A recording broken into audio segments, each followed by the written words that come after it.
Hi everyone, in this video I would like to show you a very simple distillation setup that can be made with little more than 2 glass bottles, maybe some metal trays, and some sand. Using this setup we can turn salt water into drinkable fresh water, and it can even be used for very simple chemistry applications. So the primary components of this setup are 2 glass bottles, and the wider the bottles are in diameter the better. I've chosen relatively small glass bottles for this video because these are the most common size of bottles that you're likely to find, especially if you were looking to find one washed up on a beach somewhere in case you needed to distill water for your actual survival. I also have a pair of metal trays. Now, these trays are not absolutely essential, but it will make this process a lot easier to manage. These are meant to contain the bottles and support them over a flame, but at a later point in this video, I'll explain how you can get away without them. The first part of this process will be to prepare an area such that the 2 bottles can rest mouth to mouth, similar to this. The important part is that one of them needs to be suspended over a heat source, which for my purposes, I'm using this homemade rocket stove. This could be done over an open campfire. You just need to find a way to suspend the bottle above the flame, either using rocks or logs. This is where the metal trays come in, and you can see in both of mine, I've cut a small notch on one side. And this is only there so that the neck of the bottles can sit a little lower in the pan. This is by no means necessary, but it will make the setup a little more secure. With the trays secured in place, both of them are now filled with sand. The sand will allow the trays to more efficiently act as heat sinks. One tray to cool one of the bottles, and the other tray will be used to very evenly heat the other bottle, so that it doesn't shatter from being heated too much on one side. Now here's the biggest limiting factor to this method. Only a volume of water can be distilled that will fit in the bottle when the bottle is turned sideways without overflowing the neck, because the bottle will be rested in the sand like this. The bottle is pressed firmly into the sand so that it gets good thermal contact and will be heated evenly.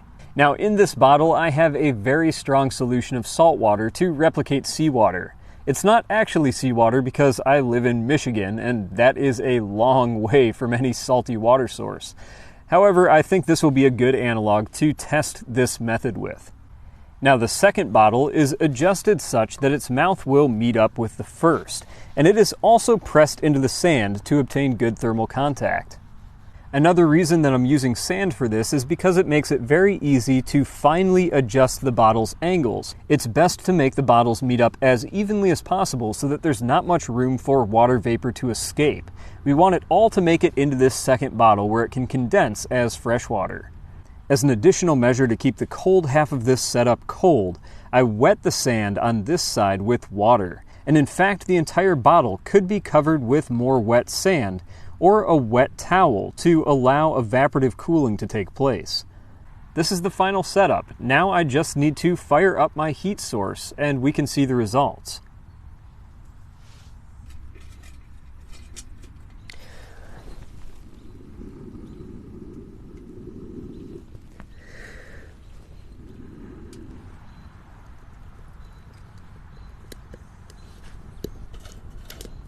With such a large quantity of sand in this tray, it does take a little while for it to reach water's boiling point and get this process started. But once the sand has reached that point, it stays hot for a long time, so it's a pretty quick process as the water boils dry in this first bottle to simply refill it, and you can continue on with the distillation process as long as you want.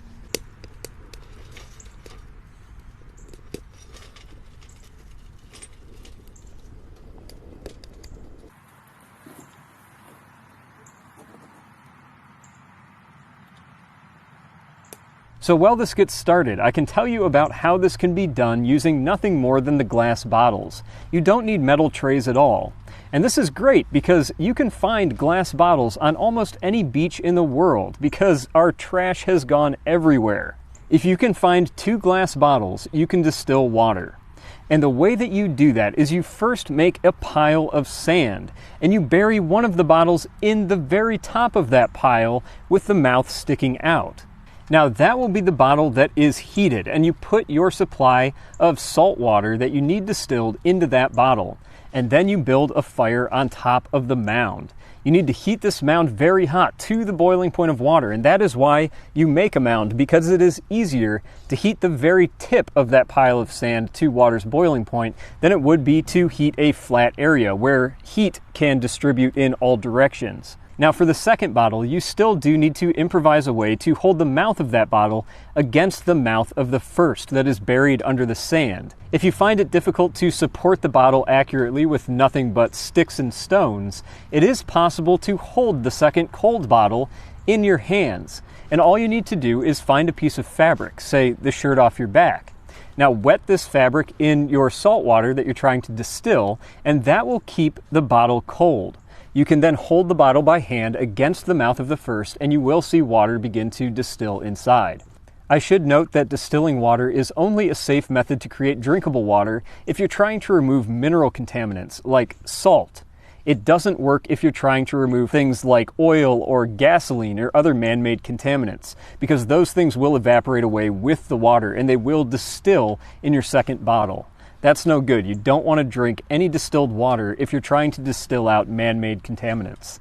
It may be a little bit difficult to see on camera, but there is already a significant quantity of distilled water collected inside of this second bottle. And what I'm doing is I'm just continuously rotating this bottle, since I am not using a damp rag over top of it to cool the top half. Instead, I'm rotating the bottle so that as this top portion becomes hot from the steam, it's rotated into the cold sand below.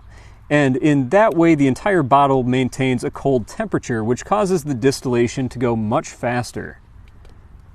So now it's been about 10 minutes since the water started boiling, and I think I have enough water in this bottle that I can give it a test. I would say this is about a third of the water that we started with in this bottle, and there's still quite a lot left that is not yet distilled. It's still boiling over here. Distillation is a very slow process, so while this may not look like a very impressive quantity of water, for this setup to have only been boiling for about 10 minutes, this is easily producing at a rate that could keep several people alive.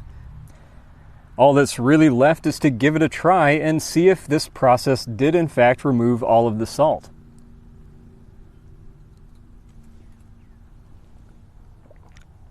Absolutely pure. I didn't even taste any salt around the rim, which usually you would expect from water boiling a little too much and maybe contacting the second bottle. That didn't even happen in this case. It is absolutely pure water.